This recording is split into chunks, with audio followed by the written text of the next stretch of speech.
Quand on travaille avec une variable quantitative continue et puis qu'on veut déterminer la dispersion des données, on peut y aller en fond de deux façons. La première façon, c'est en calculant l'écart type. La deuxième façon, c'est en calculant l'étendue interquartile. Et puis, il y a une troisième façon dont on va parler, c'est le coefficient de variation qui permet, dans le fond, de regarder l'importance de la dispersion par rapport à la moyenne. Donc, on va y aller étape par étape. Première chose, je vais regarder comment je ferais pour calculer l'écart type d'une distribution dans le cas d'une variable quantitative continue. Alors, premièrement, j'ai un échantillon, la notation petit s. Je vais réécrire la formule qu'on avait pour une variable quantitative discrète et puis on va voir qu'est-ce qu'il y a à modifier pour l'appliquer à la variable quantitative continue. Alors, ce qu'on faisait, c'est qu'on prenait chacune des valeurs que prenait ma variable, on soustrayait la moyenne, on mettait au carré pour obtenir quelque chose de positif, on multipliait par la fréquence, on faisait la moyenne des distances, sauf qu'on divisait par la taille de l'échantillon moins 1, et on prenait ensuite la racine carrée du total. Donc, qu'est-ce qu'on faisait? On prenait chacune des valeurs, on comparait à la moyenne. Donc, on calcule une distance, on la mettait au carré pour avoir vraiment une distance, quelque chose de positif, parce que si les valeurs étaient plus petites que la moyenne, ça donnait quelque chose de négatif. Alors, on met au carré. On multipliait par la fréquence, étant donné qu'il y avait par exemple, plusieurs unités statistiques qui avaient répondu la même valeur. Donc, on simplifiait le calcul en multipliant. Et ensuite, on faisait une moyenne, mais en faisant attention, dans le cas d'un échantillon, de diviser par n-1 plutôt que n. Ensuite, on prend la racine carrée. Alors ça, c'est pour l'échantillon. Bien entendu, il y avait un analogue pour la population, dans le cas d'une population. Alors, on utilise sigma plutôt que S. La formule est sensiblement la même. On fait juste remplacer x bar par mu. On met au carré, on multiplie par la fréquence. Et au lieu de diviser par la taille de l'échantillon moins 1, on divise par la taille de la population. Dans le cas d'une population, il n'y a pas de moins 1 au dénominateur. Donc ça, c'était nos deux formules. Donc, si je prends, ici je suis dans le cas d'un échantillon, je vais prendre la formule ici. Alors, les fréquences, c'est parfait, je les ai ici, ça je l'ai. La taille de l'échantillon, je l'ai ici. La moyenne, on l'avait calculée précédemment dans une autre vidéo. Alors, la moyenne, dans cet exemple-ci, donnait environ 19,13. Bon, c'était 19,13 cours. Je vais juste garder le nombre, ça va être suffisant. Alors, ça, c'est ma moyenne. Et XI, XI, ça correspondrait en fait à mes modalités dans le fond. Le problème, c'est des classes. Donc, on a le même problème que dans le cas où on voulait calculer la moyenne pour une variable quantitative continue. Donc, c'est exactement le même problème. Je ne peux pas prendre la classe au complet, puis, dans le fond, faire un intervalle moins un nombre. Ce calcul-là n'a aucun sens. Donc, ce qu'on va faire, c'est exactement la même chose que dans le cas de la moyenne pour une variable quantitative continue. On va plutôt prendre le point milieu des classes. Alors, on va prendre 1.5 comme représentant de la classe 0 à 3. Et si les données sont parfaitement uniformes, eh bien, ce représentant-là est le meilleur représentant possible. Dans le cas où les données ne sont pas réparties de façon parfaitement uniforme, eh bien, ça va être un bon représentant dans la mesure où les données sont réparties de façon relativement uniforme. Donc, c'est sûr que plus les données sont réparties de façon uniforme à travers les classes et plus mes points milieux, dans le fond, l'approximation que je vais faire à l'aide du point milieu va être bonne. Donc, je vais écrire la formule de comment on calcule un écart type pour le cas d'une variable quantitative continue.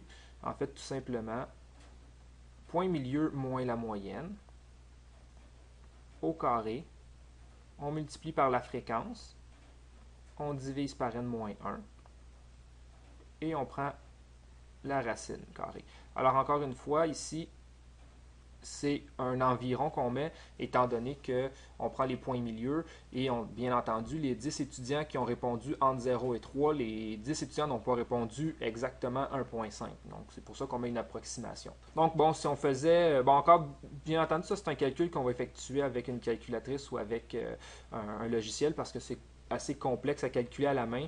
Mais peut-être juste si on écrivait quelques termes, qu'est-ce que ça donnerait? Alors, le premier point milieu, 1,5. on soustrait la moyenne, 19,13. Ça, c'est quelque chose qu'on avait calculé précédemment. Au carré fois la quantité ou la fréquence qu'on a obtenu cette réponse, donc 10. Plus, puis là, on fait la même chose pour le deuxième. Je ne le ferai pas, là, mais ça serait 4,5 moins 19,3, entre parenthèses, au carré, fois 21, plus, jusqu'au dernier. Donc, je n'écrirai pas le dernier non plus, là. On divise par 1487, pas 1488, il ne faut pas oublier, on enlève 1. Et la réponse qu'on obtient, on prend la racine carrée. Dans cet exemple-ci, ce que ça donne comme réponse, ça donne un écart type d'environ 5,76. Alors, l'unité ici, c'est des cours. Donc, 16,76 cours, c'est mon écart type. Si j'avais une population, ben, la formule, c'est exactement la même, puis on fait juste remplacer le x par un p. Donc, ça, c'est la petite modification. Donc, p indécis, on prend le point milieu. On fait attention de diviser par n plutôt que n-1. Donc, ça, c'est pour l'écart type. Une autre mesure de dispersion que l'on peut calculer, c'est l'étendue interquartile.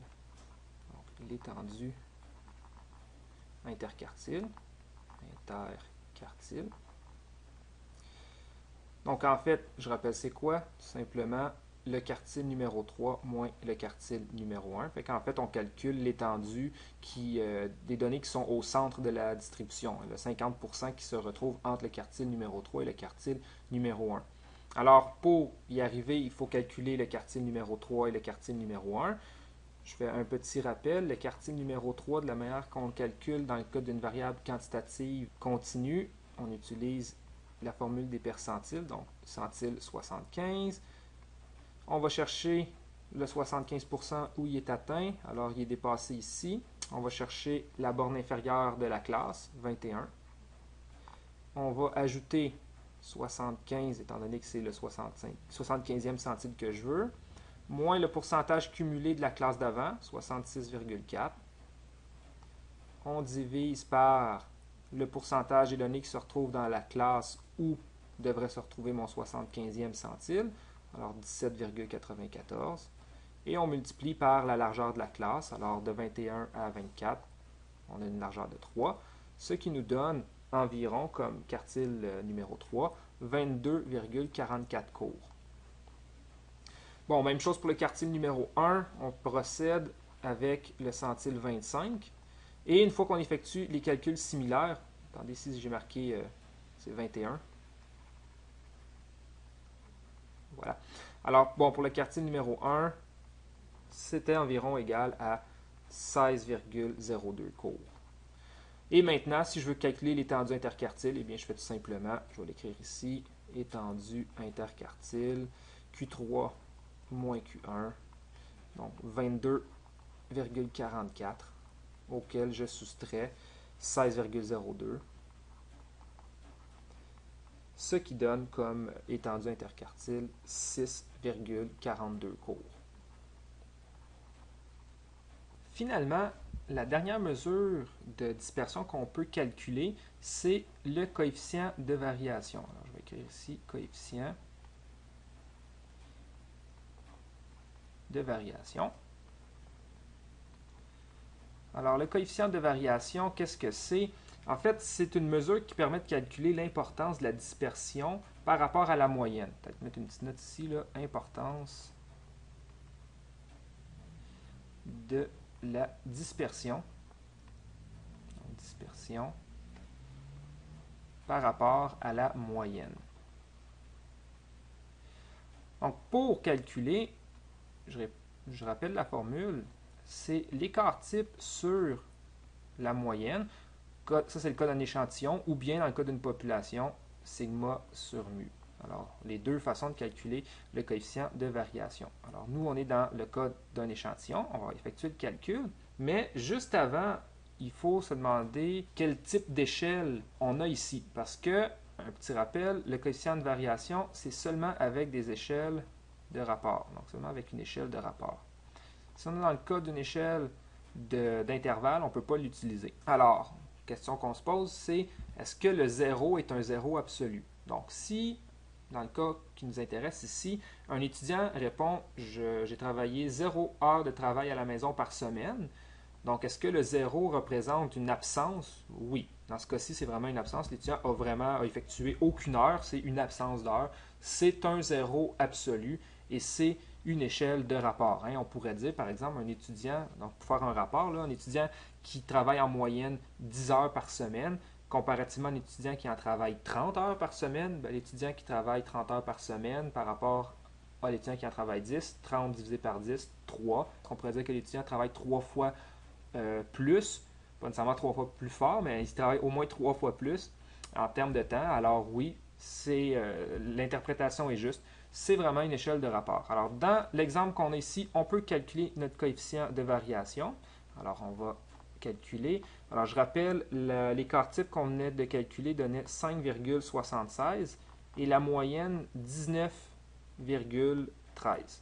Une fois qu'on calcule ça, ça donne 0,30. Et il ne faut pas oublier qu'on le met en pourcentage. Alors, bon, ça c'est une approximation, là, bien entendu. Alors, le coefficient de variation dans notre exemple est d'environ 30%. Alors, qu'est-ce qu'on fait avec ce coefficient de variation-là? Un petit rappel. Les coefficients de variation, bon, toujours positifs, alors peut aller de 0 jusqu'à, bon, c'est des pourcentages, mais on peut obtenir des coefficients de variation qui sont plus grands que 100%. Alors, je ne mettrai pas de fin à ma flèche. On disait que les données étaient homogènes si le coefficient de variation est entre 0 et 15. Alors, ça, c'est homogène. Dans le fond, c'est ce qu'on espère, ça, ici. Ça, c'est la meilleure des situations. Ensuite, si c'est plus grand que 15, c'est non homogène. Par contre, bon, je vais peut-être juste écrire ici non homogène. Par contre, si on est inférieur à 33, ça ici, c'est une situation qui est un peu floue, c'est-à-dire, je vais l'écrire, ça c'est la zone floue, où il faut faire attention.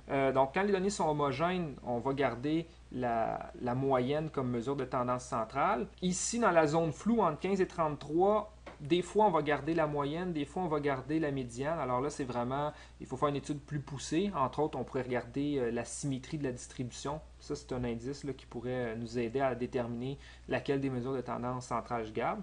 Et quand je suis ici, alors plus grand que 33%, là, dans ce cas-ci, notre moyenne là, va être influencée par les valeurs extrêmes. Là, une dispersion qui est vraiment trop grande. Alors ça, c'est la situation qu'on ne veut pas avoir.